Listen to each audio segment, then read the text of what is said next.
Alright guys, so this is going to be the second game that I played in the session with my dad about a week ago.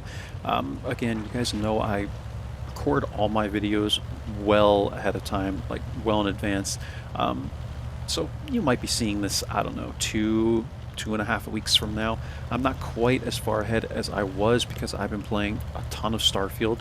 So I've been trying to play this game a little more, and yeah, you can see that they've definitely made some changes over here for this map, Miravanka, to give the team, at least from this spawn, to give this team a, kind of a better advantage at coming over to the east side of this map. They're a little safer, I'll say. So I guess poking this area is not going to be as advantageous, right?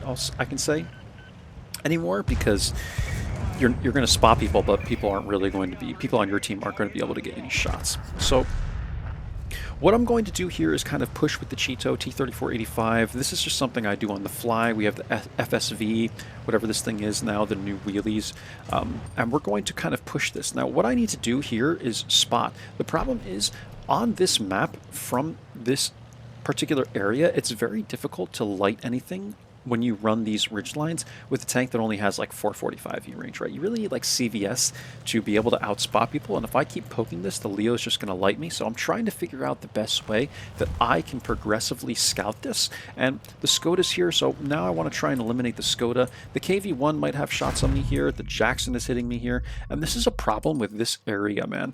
Like, people that sit up here in tank destroyers will have shots at you from this area, or rather from this area, if you're going to be in this area. So you have to be very, very careful about that. You have to be mindful of that. It's annoying, man. Like, I hate that there's that crossfire opportunity because it almost makes it extremely difficult to progressively scout this as a light tank, right? I feel like it's challenging enough to not get spotted by people. They're going to sit back here, but hey, that's the way the map works, man, and you just have to, it's something you have to be mindful of. So Skoda's going to poke this. I'm going to get some shots into him, and at this point, I'm just trying to eliminate this Skoda. I want to eliminate the Skoda because if I can eliminate this guy, I can kind of own this ridgeline and run this ridgeline safer and not get whacked by the Jackson because I'd be in here a little closer to the ridgeline, right? So it's just kind of how the terrain works. It's difficult for me to describe, but I'm going back and forth trying to spot because there's so many people here, and I'm trying to figure out, like, how the heck can I spot for these people safely? And this is the dilemma you'll have in playing light tanks sometimes. See, I poke here, and it's likely the Leo sitting in the back spotting me, and it's just very challenging. So now that the Skoda has died, well, maybe I can make a play with the T-3485 to push up this line in between the 7 and 8 squares. You can push and knock down all these trees, and hopefully you can do so without being lit. So I'm trying to kind of poke this. I'm like, this just isn't gonna work, man, and we do end up spotting the Leo there, but that's all we're spotting. The IKV is back here. Leo is also trying to retreat. I'm gonna take shots at the IKV, and I'm going to continue pushing this.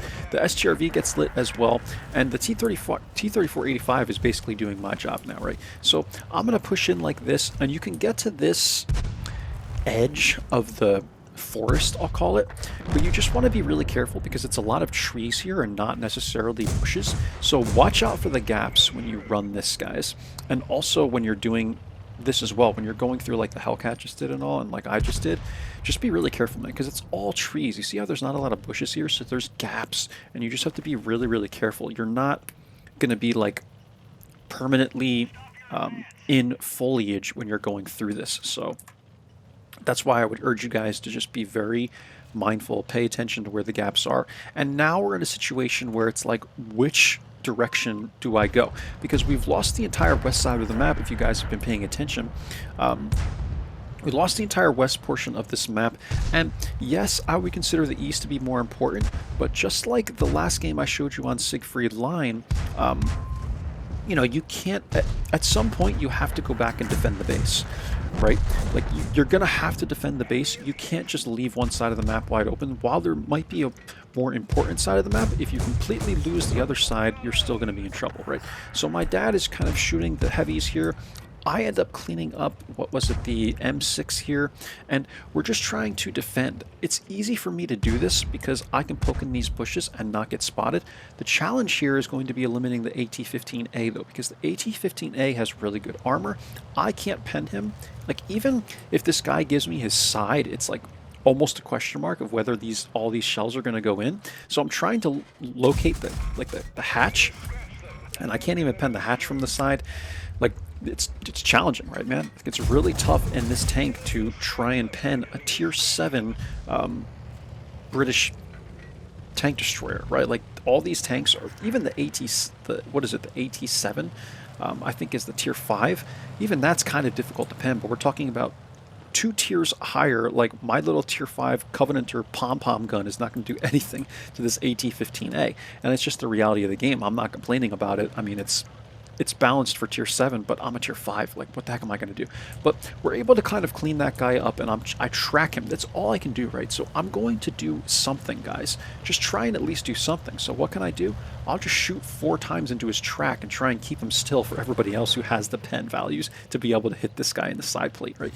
So that's what we do. I'm now trying to figure out where the rest of this team is. The Covenanter doesn't have the best mobility, even with the T3 mobility system that I have on it, the experimental equipment, but I'm trying my best to do this without taking any more damage. I only have 286 HP, and against some of these tanks, yeah, man, that's kind of a problem. The Jacksons,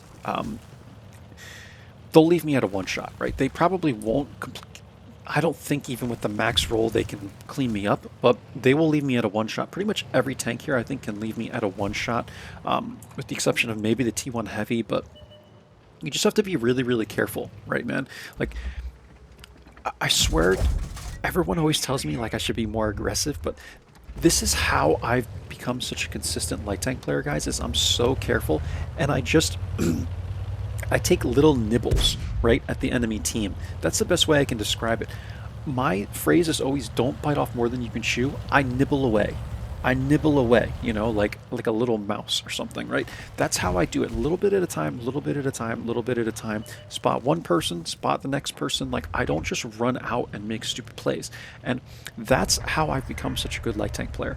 There are players that are even more aggressive than me that are successful. Sometimes Steel Guts, for instance, can make these really aggressive plays that I'm like, oh, like, I probably wouldn't make that. And he's successful in doing it because maybe he's done it many times and it works for him. And it's just kind of an experience thing. But I am very, very cautious with my HP because I know I won't get it back, right? And we're at 2258 spotting, we're at 863 damage. And I actually say in the chat, we could use an Artie, man, like, my goodness gracious, because I'm spotting so many people, but people just don't have the shots because these guys are behind ridgelines and stuff. So for one time in my life, I actually wanted, you know, there to be Artie because I need an Artie on my team, right? I love the friendly artists, guys, but just not the enemy artist. But anyway, we're able to get the jump on these guys, and now, like I've showed you on Muravanka, when you get the jump on these people and you start winning more of the map, and you win the north and you win the south and you sandwich them, it's an easy peasy win, right? It's so easy, guys, to do this because you have the angles, and this is why I always talk about angles on Muravanka, on all maps, but especially on Muravanka. Angles are very, very important. That's how this game works. That's how the game works. That's how this map works, though. That's how the Jackson was able to get these shots into me like this. Like, see how open this map is in some areas? So just watch out for all the crossfire, and I think you guys will be okay on Muravanka. But hopefully this helps you out even further on this map. And that's it, guys. I don't have much more to cover.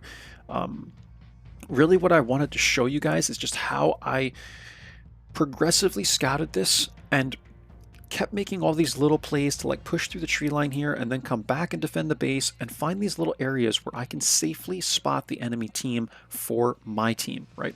And that's how we made it work. And my dad had another really good game here. You will see that.